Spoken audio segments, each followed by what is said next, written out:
with that, we are going to transition to our customer panel, and we will actually get a opportunity to hear from some Celigo customers who have achieved considerable success in becoming automation first organizations. So I'm very excited today about the customers and the representatives we have here from them today, because these companies have been so successful in automation in various stages, and they've all they've all faced their own set of challenges, but they've all seen success, and really, looking at this is a great way for all of us to both learn what works, what doesn't, and also act as inspiration for this journey. See how they've all differentiated as organizations by taking an automation first approach. So by way of introduction here, to get started, first we have Jeff Hill, who is the Director of Global Supply Chain with Titan Brands. Titan is an online-based retailer of consumer and small business goods with several brands specializing in commercial and farm attachments, loading ramps, fitness equipment, and various outdoor items. We also have Melissa Gagne Solis, who is the President and CEO of Body Art Alliance. As a group of 4 leading brands in the body art sector, they have manufacturing and distribution operations in multiple locations throughout the US and have leveraged innovation through technology as a key part of their strategy for success. And then finally, we have Mike Small. He's the Chief Financial Officer for Oz Naturals. Headquartered in Florida, Oz uses integrations to manage a diverse supply chain with a small team to produce and sell cold processed natural skincare direct to retail and through distribution. So welcome, everyone. So I kind of like to start things off by maybe with you, Melissa, just telling us a little bit about what you've been able to achieve at Body Art Alliance through automation and digital transformation, in particular because I think it's really interesting, because I think in our discussions it was clear that you faced some almost cultural challenges, industry challenges, and you turn those from challenges into points, an ability to differentiate your business. Yeah, sure. I can tell you a little bit about our journey and some of the things that we did have to encounter along the way. I think it is an interesting story because we did confront a lot of challenges along the way, and we also were able to confront and really work together as a team to move past them. So it really all started back in 2011 when I came on board to a company called Painful Pleasures at the time, e-commerce company. We had about 40,000 SKUs, really small, 7 employees, and I started and just saw a really big opportunity within the tattoo and piercing and body jewelry community. And so we had inventory challenges, we had people challenges, we had process challenges, and over time, I was really able to tackle each one of the challenges incrementally, right? We sold on multiple platforms. Now we're up to 20, I think 23, 24 today. At the time, it was eBay, it was Amazon, it was our websites, and we wanted to do more. And we already had a hard time controlling our inventory and controlling our processes. And so really at the time we took a step back and we said, how are we going to grow and scale our business? Well, we can do it through really good processes, really good systems, and automation. And so the first thing that we did was we picked out an ERP system back in 2013 to say, or 2013, 2014, 2015, took us a while to figure out what really the path forward was. And we went forward with NetSuite in 2015 and Celigo as a partner. And so we're really able to bring in all of our different systems into NetSuite and connect everything via Celigo, using Celigo and all the automations that it was able to provide.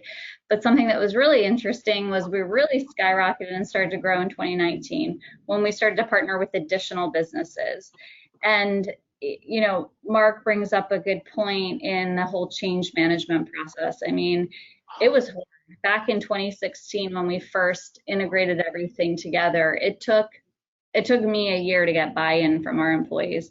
At the time, we were only, I think, 30 to 40 individuals, so not a really big company, but um, enough where I had to go around and I had some people who just didn't like me for a little bit. Why are we doing this? Like, what's the point of all of this? You're making our life harder.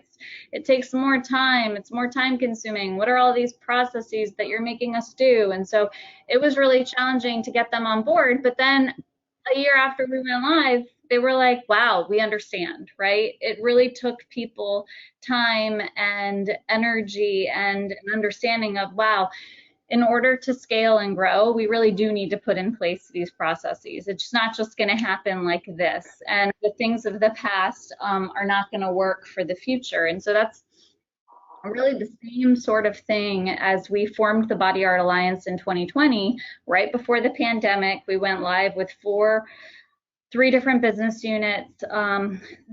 During the pandemic, added a bunch of different e-commerce sites into our ERP platform. And again, it was the same sort of drumbeat. Why are we doing this? You're making my life more complicated.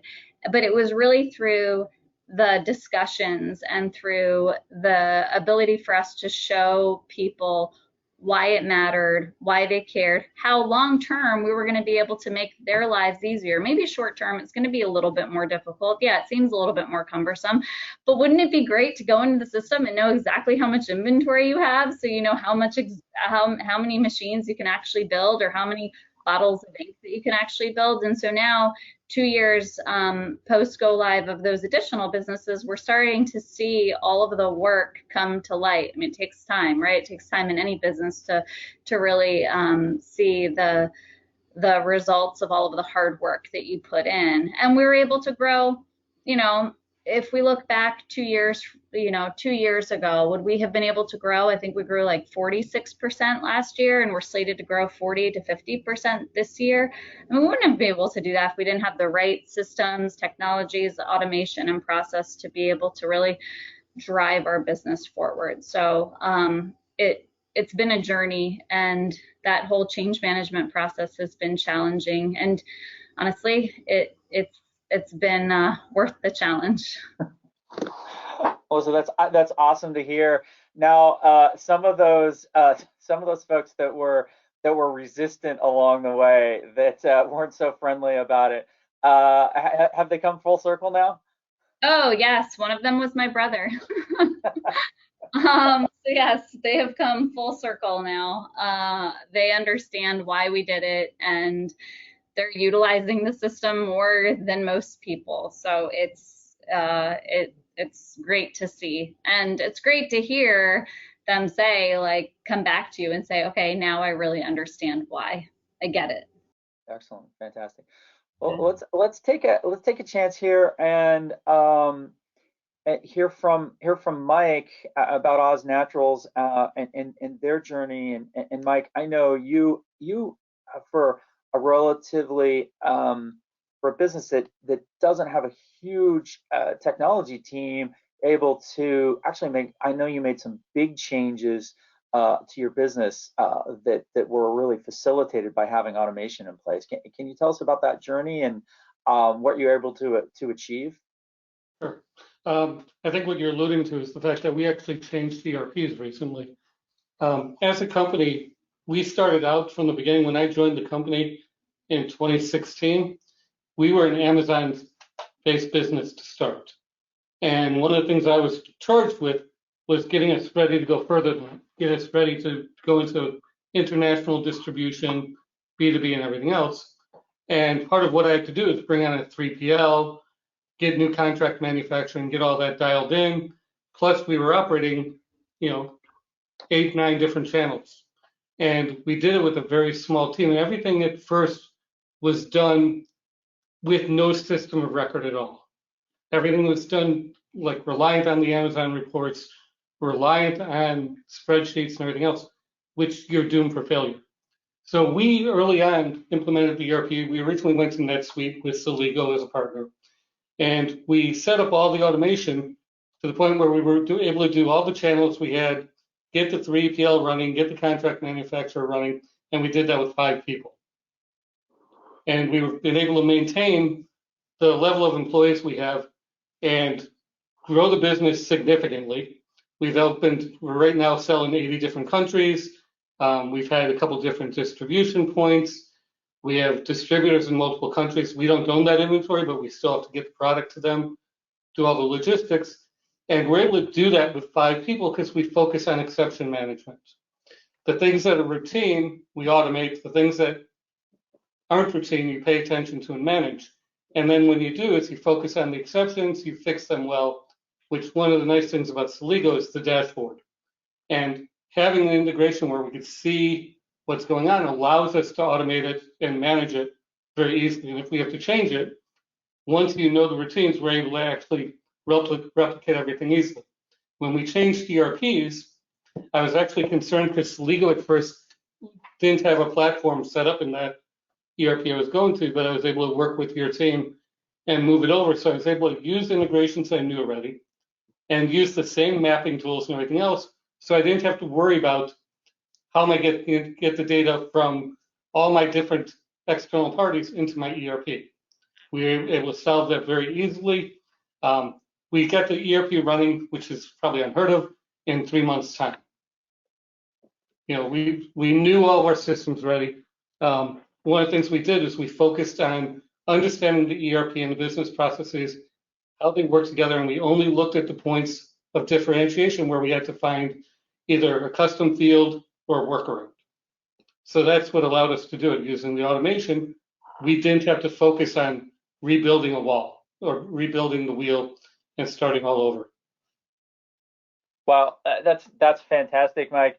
When I was in ERP consulting, I worked on a lot, I would just say a lot, hundreds of ERP implementations with my team. And I always used to say to customers as they were embarking on this that it was implementing an ERP or switching will be one of the hardest, if not the hardest thing a business undergoes. So that's really impressive that you were able to do that.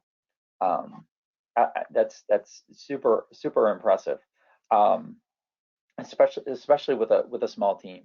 Let's switch over and hear from you, Jeff, about the Titan Brands experience. And I know your executive team has set a very, very high bar for visibility.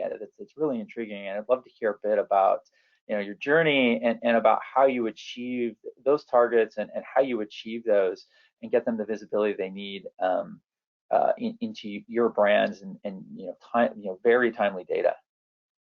Sure. Similarly to Melissa and Mike, we also implemented NetSuite back in 2013, kind of as that core, partnered with Scalable to do a lot of the integrations since then. And what it's really allowed us to do over the last 5 years is 10x our business by concentrating on our core competencies, right? And that being marketing and operations, allowing regular business users to automate and manage the different tasks without having to have a lot of IT experience, scripting or whatever, while still having the ability for some of the additional more advanced processes if necessary for the people who feel a little more comfortable with it. Been able to automate all kinds of different tasks like receiving our EDI, freight bills, order entry, tracking updates, keeping listings updated across multiple different platforms from Amazon, eBay, Walmart, all of our websites. But I think, most importantly, and what you touched on is keeping information updated between our systems, our warehouse management systems, order management systems, ERP, and our business intelligence platform. In near real time or 15-minute delay, which really has given us the insight to be able to make decisions in the minute of what to do. Really being able for all of our employees to constantly be able to answer the 2 questions that really really drive employees, which is really how am I doing, or what have I done, and what's next. What is left to do, and we're able to display that information in real time to every employee, based so they know where they're at. Wow, that's fantastic. Getting that type of visibility is just that, I mean, that's really just incredible. How has that changed? How has the business changed? What has that enabled the leadership team to do, having that type of visibility when they didn't in the past? To be able to see more micro trends, right, and be able to see when something is trending the wrong direction, so that we can quickly correct course and make different decisions. A lot around some examples, I guess, would be if our late shipment rates are starting to back up, right? We're starting to see more and more late shipments. What do we need to change in the process? How do we need to what changes do we need to make in operations to make sure that we're getting those out in time? Do we need to add headcount? Do we need to redistribute products to different facilities across the country? How do we manage the flow of orders and the inventory that we have coming in? Excellent. Wow. That's a big accomplishment. Very interesting. One of the things I'm curious, I heard this a little bit, but exception management and what exceptions mean that show up in the integration. I know those often mean different. People look at those different ways. Melissa, I think I'd be interested in hearing, what as an organization, what you see coming out of those when the integration is presenting errors or something doesn't flow through. How are you using that data?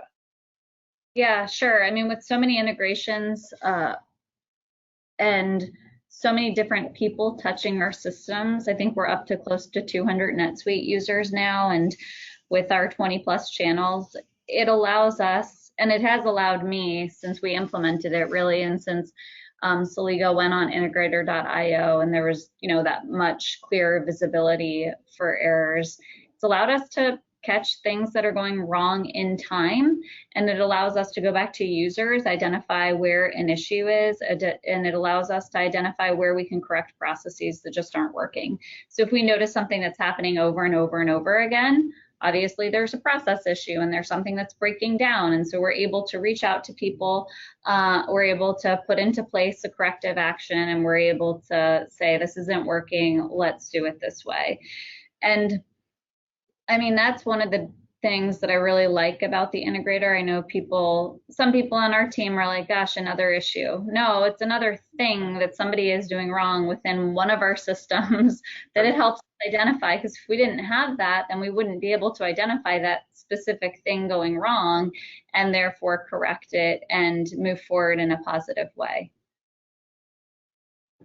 That's fantastic. So it's fair to say that by having the automation in place, it's enforcing rules on your processes, and so when something does get out of line, you can clearly see how to address it.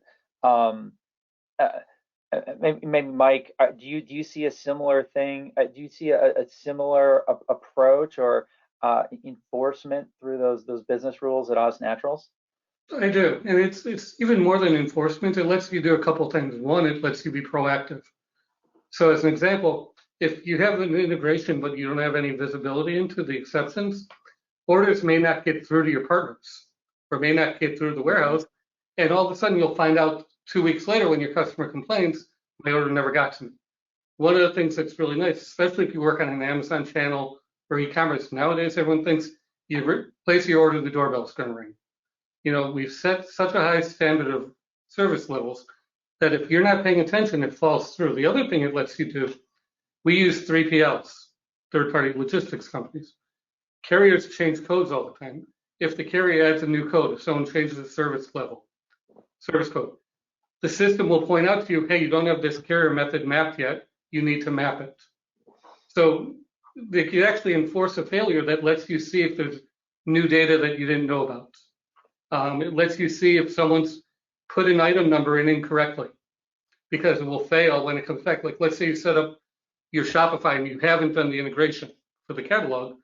If you set it up and you have a data entry error, when the order comes through from like one of your websites, it will cause an error and lets you correct it before it gets too far out of hand. So it just helps you point to the issue, address it very quickly, and move on, instead of spending time digging through a lot of mess and logs. Yeah, and you don't have to worry about keying errors, and the automation runs 24/7, right? You don't have to worry about PTO and time off, especially for the smaller teams that don't necessarily have someone to cover for the person whose job it was to update the tracking to Amazon, that kind of thing. Right. Don't have to worry about cross training, and makes the process a whole lot easier. Yep. That's an excellent point. Now, I know some of you use the integration, and I believe, Jeff, you've switched from another approach. You were using a more of a earlier in the evolution of your business. You were using a channel platform to route things through to your sales channels. And through your automation initiative, you've moved more to an iPaaS approach. You brought that in-house. How do you find that changed your ability to be agile and be a more effective business? Yeah, there's good things that you can say about other ones, and there's great things that you can say about Scalable as well. So it really put the tools in our hands, right? As opposed to being a closed platform that concentrated solely on marketplace integrations and things like that, where we were able to see the issues that we have or the different business needs that we have. Like we have some different item types and things that are difficult difficult to systematically set up those processes, and we were able to monitor them ourselves and update custom mappings, create some fairly simple transformations and things, and specifically with our websites, being able to transform the data that's coming across in the way that we want to, so that we can use it the way we need to, and put the data into our databases the way we need it, as opposed to necessarily a cookie cutter type approach.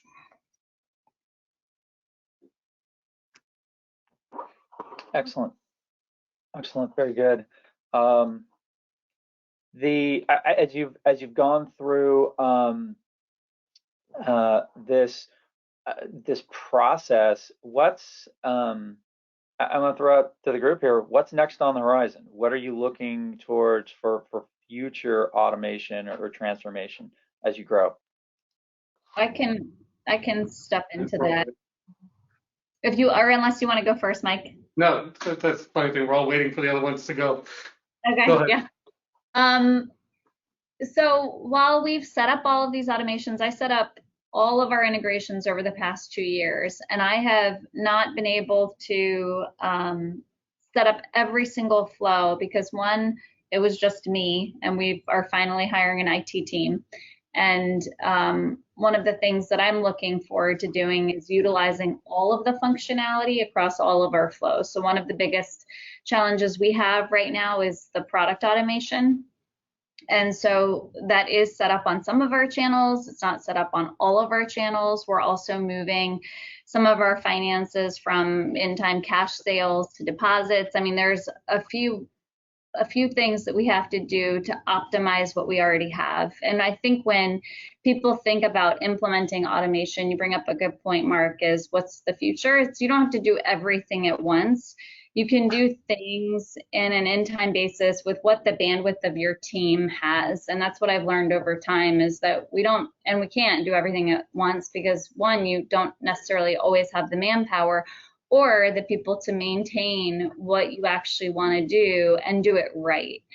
The other piece of it is we are setting up automations. You talked, Mike, about a 3PL. We are starting to expand into Europe. About, I want to say 25 to 30% of our sales right now are in international. And so we are expanding internationally. So just setting up automation between the 3PL, our inventory, our ERP system, that's going to be a big move for us in 2022 as we think about the future of the BAA. And I think from an e-commerce perspective, the other thing that we're working on doing is just, I think I mentioned that we're on Shopify, on Magento, eBay, Amazon. We are consolidating everything into one platform. So we're consolidating everything into Shopify right now. So the future for us is really just to become a Shopify platform with all of our e-commerce sites. And I say that because, again, everything comes in time at the pace that you can do it, and you can't do everything at once. So they're small things, but they're incremental and will improve our business processes over time. Right. And then from our perspective, I'm trying to start looking forward further down the supply chain for the consumer piece. So we're starting to look at things like aftership. And, Jeff brought up the fact that he's integrating with the carriers to get tracking information.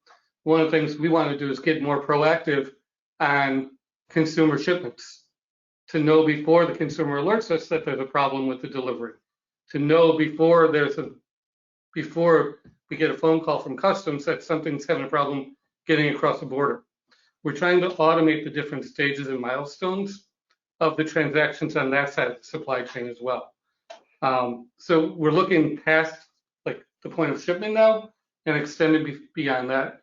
And then we have some of our vendors who weren't far enough along technologically yet to take advantage of the things we've automated. We want to automate those pieces as well, because even our contract manufacturer, we're still handling manual POs, manual inventory syncs, which takes a lot of time because it's very easy for something to get us synced. And when you sync a 3PL, it's really simple. If you think about it, there's only 4 or 5 transactions you need to do it.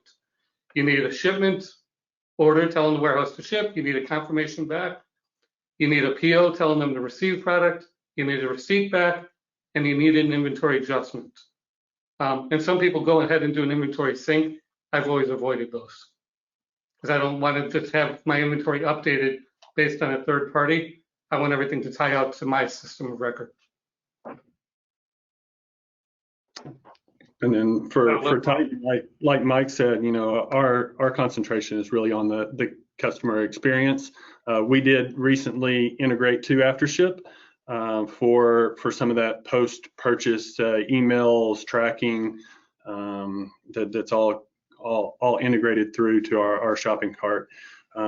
That, along with looking at additional dropship vendors, international expansion, and the things that come along with that, like currency conversion and how do we deal with all of these other additional challenges that are going to pop up around there. But, finally, really new brands and how we integrate new brands into our processes and our systems. So whether that's going out and acquiring a new brand, starting a new brand from scratch, at least we have the skeleton that's there that we can just kind of plug these into the system and run with it. Jeff, I think you hit on a really interesting point there about that ability to start a new brand. We see a lot of scale in e-commerce from companies at a lot of different levels, whether they're aggregating brands or whether they're building new brands. I think that's a big theme in e-commerce right now. How big of a shift is it if you think about where you're at right now and your ability to start a brand? What's the difference in time and effort? For how big of a difference is that between where you're at now and how you would have been before you really embarked on the major automation efforts? Yeah, so getting everything, updated throughout all the different marketplaces and we use would be just a headache, and making sure that they stay synced up, that we had all the information that we needed. Here now we can get it into one platform and then push it across everywhere else. The challenge for that to me isn't really on the integration side anymore, right? It used to be a big issue. Now it's more on the product, the quality, the customer experience, voice, brand, that kind of thing, that we're able to use our time and energy on those things instead of on the how we make our systems talk to each other. Excellent. One of the and Jeff,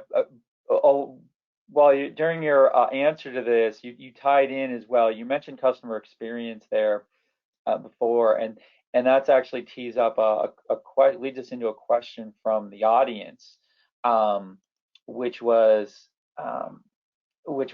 how are all of you using Scalable and automation to improve customer experience? So you touched on that a bit. I'd be curious to hear a little bit more. I think the audience would love to hear a bit more from Mike or Melissa on how you're seeing that how are you seeing the automation impacting that customer experience? If you don't mind, Melissa, I'll just jump in real quick. For me, it's like I said, the most important thing is we don't worry about whether or not a customer's order is flowing through or not.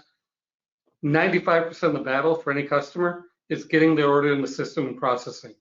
If you look at most customer service, it's where's my order, what's going on? So if you could get ahead of that and you use the automation of Scalable to make sure that A, the order went to the warehouse, B, that the order came back from the warehouse, and then it uploaded to the mechanism to get the consumer the information that's flowing, that's 95% of your customer experience, if not more. And then you have the final delivery with AfterShip telling you if there's an exception of delivery or anything like that. But it's really about using the tools available to us so that you're not waiting for someone to, I think it was Jeff who brought up that it's 24/7, right? 365. Automation keeps going. Doesn't matter about Christmas, doesn't matter about holidays or anything like that. Takes the data and it runs. We don't have to worry about the consumer getting it. If we focus on making sure everything flows, the consumer's happy. And it's pretty easy to reconcile that with your third-party warehouses and everything. It's very easy to just make sure it's all in place.